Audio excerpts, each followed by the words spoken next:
सो hey everyone, कैसे हो यार सब। आज की इस वीडियो में मैं आपको बताऊंगा कि websites like Google, YouTube, Instagram कैसे बनी हैं या फिर कैसे बनती हैं और क्या आप उनको बना सकते हो। तो मेन इस वीडियो का जो हमारा टॉपिक है वो है कि वेब डेवलपमेंट यार होता क्या है। ठीक है, तो वो चीज़ हम आज की इस पूरी वीडियो में कवर करने वाले हैं। वेब डेवलपमेंट यार तीन चीज़ों का कॉम्बिनेशन है या फिर दो चीज़ों का कॉम्बिनेशन है। जैसे कि हमारा फ्रंट एंड होता है, बैक एंड होता है, और एक चीज़ और होती है वेब डेवलपमेंट में, वो हमारा होता है फुल स्टैक, जो कि फ्रंट एंड और बैक एंड को दोनों एक साथ का जो कॉम्बिनेशन बनता है उसको बोलते हैं। तो बड़ी सिंपल तरीके से हम यार वेब डेवलपमेंट को समझते हैं कि ये क्या चीज़ है। ठीक है, तो मैं एक एग्जांपल लेता हूँ कि जैसे आप एक घर बनवाने जा रहे हो। ठीक है, तो आप घर बनवाने जा रहे हो तो आपको क्या क्या लगेगा। आपको उसके लिए एक ब्लूप्रिंट होना चाहिए घर का, कि बनने के बाद कैसा लगेगा यार घर, देखने में भी तो पता चले हमें पहले से कि लाइक जो चीज़ हम बना रहे हैं वो कैसी लगेगी। ठीक है, उसके बाद फिर हम क्या करेंगे, उसमें वॉल्स बनाएंगे, उसका स्ट्रक्चर बनाएंगे, उसमें पेंट करेंगे, उसमें फर्नीचर डालेंगे, उसमें इलेक्ट्रिसिटी का कनेक्शन देंगे। ठीक है, तब जाके घर बनेगा ना एक प्रॉपर। तो यही सब चीज़ को अगर हम देखें वेब डेवलपमेंट के पर्सपेक्टिव से, तो जो ब्लूप्रिंट होता है ना एक वेबसाइट का, उसको हम बोलते हैं HTML। ठीक है, जैसे कि नॉर्मली जब हम घर बना रहे होते हैं तो उसका जो स्केलेटन तैयार करते हैं, स्ट्रक्चर तैयार करते हैं, वैसे ही जब वेबसाइट का हम कुछ बना रहे होते हैं, ठीक है, वेबसाइट को जब हम बना रहे होते हैं तो उसका जो स्केलेटन और स्ट्रक्चर बोला जाता है उसको बोलते हैं HTML। ठीक है, उसके बाद आती है उसको सजाने धजाने की। ठीक है, तो घर को कैसे सजाते हैं यार, कलर्स करते हैं, वॉल पेंट करते हैं। ठीक है, उसमें डेकोरेशंस करते हैं अच्छी अच्छी, और लाइक विंडोज़ बना दी हमने या फिर और की बहुत सी हम डेकोर करते हैं। तो वैसे ही वेबसाइट्स में जो चीज़ है, ये चीज़ जो करता है उसको बोलते हैं हम कैस्केडिंग स्टाइल शीट या फिर इन शॉर्ट CSS। ठीक है, और उसके बाद जो बात आ गई फंक्शनैलिटीज़ की, कि घर में हमने कोई भी बटन दबाया और हमारी इलेक्ट्रिसिटी ऑन हो गई भाई जादू से। ठीक है, हमारा फ़ैन ऑन हो गया। ठीक है, हमारा बल्ब ऑन हो गया। तो सेम चीज़ वेबसाइट्स में भी होती है यार, कि जब भी हम कोई बटन क्लिक करें या कोई लिंक पे क्लिक कर रहे हैं तो कुछ इंटरेक्टिव हमको देखने को मिल जाता है। तो ये चीज़ हमारी जो की जाती है वो की जाती है जावास्क्रिप्ट की मदद से। ठीक है, इसके बाद हम समझते हैं कि यार फ्रंट एंड और बैक एंड क्या होता है।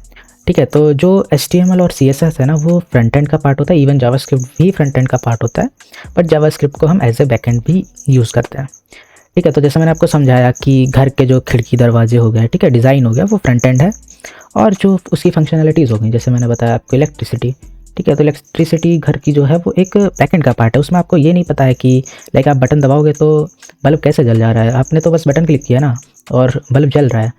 तो ये चीज़ सब बैक एंड में आता है। उसके वायर कैसे बिछाए गए हैं, ठीक है, उसके पीछे क्या लॉजिक यूज़ किया है, वायर के कनेक्शंस कैसे हुए हैं, ये सब आपको नहीं पता है। ये सब बैक एंड में हो रहा है। वैसे ही वेबसाइट्स में भी होता है कि जो चीज़ आपको दिख रही है, जैसे गूगल का सर्च बार है, ठीक है, यूट्यूब का कोई भी वीडियो है या थंबनेल है, तो जो आपको ऊपर से दिख रहा है वो फ्रंट एंड है, और जो बिहाइंड द सीन चल रहा है, ठीक है, जैसे यूट्यूब का एग्जांपल लेते हैं यार, जब आप कोई वीडियो देखते हो ना तो स्टार्टिंग में बस आपको थंबनेल दिख रहा होता है, तो वो उसका फ्रंट एंड हो गया। बैक एंड में वीडियो कैसे बनाई गई है, या फिर मतलब एक एग्जांपल ये भी ले सकते हो कि पूरी जो वीडियो भी है वो भी एक फ्रंट एंड ही है देखा जाए तो, क्योंकि बिहाइंड द सीन जिस बंदे ने वो वीडियो बनाई उसने बहुत सारा सेटअप किया होगा, उस वीडियो को रिकॉर्ड किया, फिर एडिट किया, फिर आपके सामने लाया अपलोड करके। ठीक है, तो वो सब बैक एंड का पार्ट है, यानी कि जो चीज़ हमें दिखती है वो फ्रंट एंड और जो चीज़ हमें नहीं दिखती है वो बैक एंड। ठीक है, तो आप समझते हैं कि लाइक और थोड़ा डीप डाउन जाते हैं फ्रंट एंड में।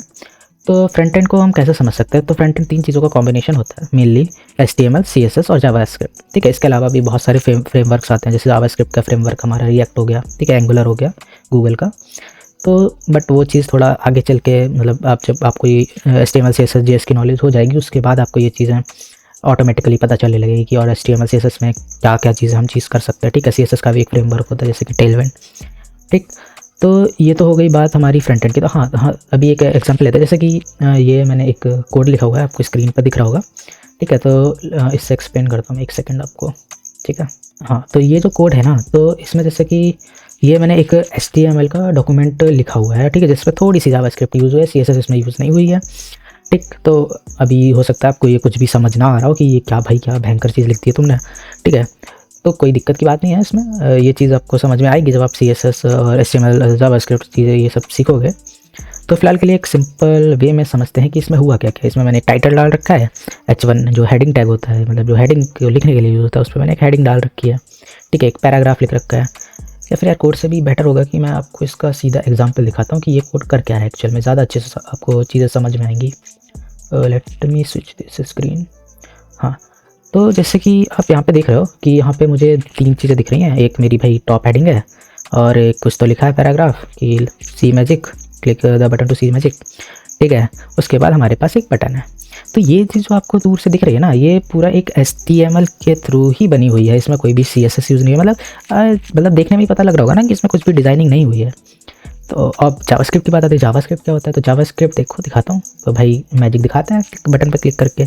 तो जैसे मैं यहाँ पे क्लिक करता हूँ ना, तो यहाँ पे लिख के आ जाता है, एक पॉपअप शो होता है कि welcome to first video of INV coder, ठीक है। तो ये चीज़ कैसे हुई, मतलब ये बटन पे क्लिक करने से ये पॉपअप कैसे आ गया, ठीक है। तो यही तो जावास्क्रिप्ट की खासियत है मेरे भाई। जावास्क्रिप्ट आपको वो फंक्शनलिटी प्रोवाइड कराती है जो आपको दिखाई नहीं देती है, ठीक है। तो ये तो सिंपल सा एग्जांपल हो गया HTML, CSS और जावास्क्रिप्ट का। तो ये तीनों ही चीज़ें ना हमारा मेनली फ्रंट एंड को कवर करती हैं, ठीक है। अब बैकएंड क्या होता है? बैकएंड में भी जावास्क्रिप्ट यूज़ होती है, like as a backend JavaScript एक अच्छी लैंग्वेज है यूज़ करने के लिए, बट आप और भी लैंग्वेजेस यूज़ कर सकते हो, जैसे पाइथन वगैरह हो गया या PHP मेनली आउटडेटेड हो गई, तो आज के टाइम पे कोई ज़्यादा यूज़ कर नहीं रहा, बट स्टिल आप अगर चाहो तो यूज़ कर सकते हो, ठीक है। तो अब बैकएंड होता क्या है, कैसे समझें इस चीज़ को? तो यार बैकएंड को ना आप एक एग्जाम्पल से समझ सकते हो, जैसे कि एक रेस्टोरेंट है, ठीक है। तो रेस्टोरेंट में जो किचन होता है ना, तो वो एक पूरा बैकएंड है एक तरह से। मतलब आप तो ऑर्डर कर देते हो, बट वो चीज़ जो भी आपने ऑर्डर की है वो बन के कैसे आई है, वहाँ पे क्या चीज़ें प्रोसेस हुई, उसमें क्या कितना मसाला पड़ा, ठीक है, कौन सी वेजिटेबल्स यूज़ हुई या जो भी यूज़ हुआ, तो वो सब बैकएंड का पार्ट है। आपको नहीं पता कि वो डिश कैसे बन रही है, बट बस आपने ऑर्डर किया और वो आपके सामने आ जाती है बन के। तो जो भी बिहाइंड द सीन्स चीज़ें चल रही होती है ना, वो बैकएंड का पार्ट होता है, ठीक है। जिसमें कि हमारे डेटाबेसेस भी हो जाते हैं, ठीक है, हमारी बैकएंड के सर्वर्स हो जाते हैं, ठीक। अब मैं आपको एक कंपैरिजन करके बताता हूँ, एक रेस्टोरेंट का और एक वेबसाइट का, ठीक है।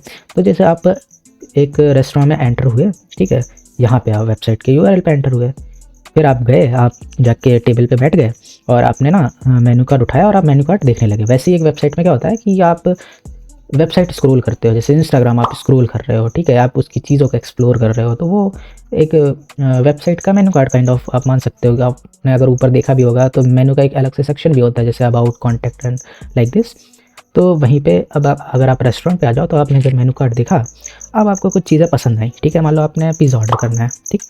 तो अब आप क्या करोगे, आप सिलेक्ट करोगे कि भाई मेरे को ये वाला पिज़्ज़ा चाहिए, ठीक है।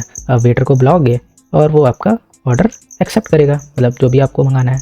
वहीं पे वेबसाइट पे क्या होता है कि वेबसाइट पे भी आप कुछ चीज़ डिमांड करते हो, लाइक आपको कोई वीडियो देखनी है, तो यूट्यूब पे क्या होता है, आपने सर्च किया कि भाई ये टॉपिक पे मेरे को वीडियो देखनी है, ठीक है। तो आपने एक डिमांड भेजी, ठीक।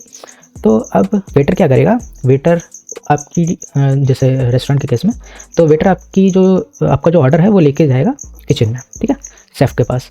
शेफ़ आपकी चीज़ों को एनालाइज़ करेगा, अगर वो चीज़ अवेलेबल है, ठीक है। मान लो आपने पिज़्ज़ा मंगाया, कोई भी लाइक टॉपिंग्स आपने ऐड करवाई हैं, अगर वो टॉपिंग्स अवेलेबल हैं, तो फिर शेफ़ बोलेगा कि हाँ भाई ये बन के इतनी देर में रेडी हो जाएगा। अब वेटर को बोलेगा और वेटर उतनी देर में लेके आ जाएगा। बट इनकेस अगर अवेलेबल नहीं है वो चीज़, तो वेटर आपको आके मना कर देगा कि भाई ये तो अवेलेबल नहीं है, आप कुछ और ऑर्डर करना चाहो तो कर सकते हो, ठीक है। वेबसाइट के केस में वही चीज़ क्या होती है कि जब आप बैकएंड पे कोई भी रिक्वेस्ट भेजते हो ना, जैसे आपने कोई भी यूट्यूब पे सर्च डाली है, तो वो पहले उसके यूट्यूब के डेटाबेस में जाएगा, चेक करेगा डेटाबेस, या फिर और इसका जो काम करता है वो क्वेरीज़ होती हैं हमारी, SQL क्वेरीज़ हो गई या फिर कोई भी नॉर्मल सी क्वेरी, हमने वहाँ पे डेटाबेस में सर्च की कि भाई मेरे को ये वीडियो चाहिए, ठीक है। अगर वो वीडियो अवेलेबल हुई तो वो रिक्वेस्ट आपकी फुलफ़िल हो जाएगी और आपको वीडियोस देखने को मिल जाएंगी। और बाई चांस अगर डेटाबेस में वो वीडियो अवेलेबल नहीं हुई, तो आपको एक पॉपअप नज़र आ जाए कि भाई ये तो मेरे पास नहीं है, तो आप कुछ और ट्राई करो सर्च करने का।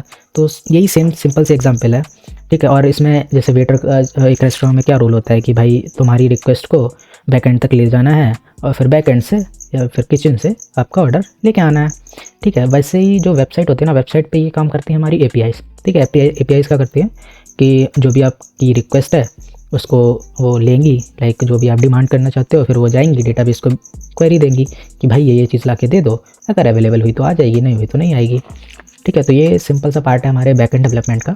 इसके बाद यार बात करते हैं कि फुल स्टैक डेवलपमेंट क्या होता है। तो फुल स्टैक डेवलपमेंट में ना हमारे जो फ्रंट एंड और बैक एंड है वो दोनों ही चीज़ें आ जाती हैं, और इनको जो बनाता है उसको हम बोलते हैं फुल स्टैक डेवलपर, जिसकी आजकल बहुत ज़्यादा डिमांड है। तो ये तो चीज़ हो गई हमारी तीनों चीज़ें। अब बात आती है कि इसको सीखें कैसे, मतलब वेब डेवलपमेंट को कैसे सीखें।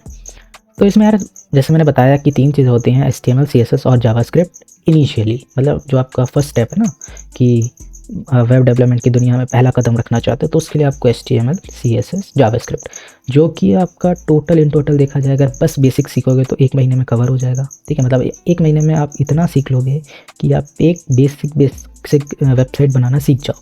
ठीक है, तो HTML में मुश्किल से आपको 7 दिन लगेंगे, 1 वीक, लेकिन is more than enough 1 week. ठीक है, CSS में भी वही 1 वीक के अराउंड, अगर आप थोड़ा आपका दिमाग तेज चलता है तो या फिर मैक्स टू मैक्स 2 वीक आपको देने चाहिए मेरे हिसाब से। ठीक है, और उसके बाद जावास्क्रिप्ट के लिए भी वही 2 वीक के अराउंड लगता है। ठीक है, तो ये तो बात हो गई कि ये तीनों चीज़ें हमने सीख ली, तो उसके बाद क्या।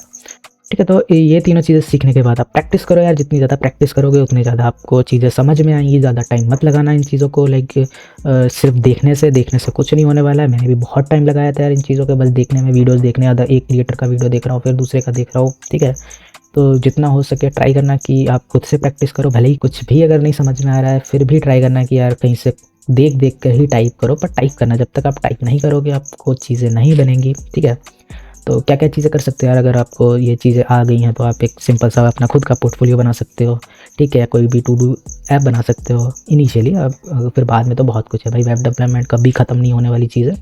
इतनी चीज़ें आपको इसमें मिल जाएंगी ना कि इवन मैं भी अभी तक सीख ही रहा हूँ। ठीक है, तो ये बहुत बड़ी चीज़ है, आप चाहकर भी कभी पूरा वेब डेवलपमेंट तो नहीं सीख सकते। ठीक है, वीडियो को यहीं पे एंड करते हैं। ठीक है, अगर आपको कुछ भी चीज़ ना समझ में आई हो तो आप कमेंट डाउन करो, या फिर आपको कुछ भी और टॉपिक पे वीडियो चाहिए तो वो चीज़ बताओ।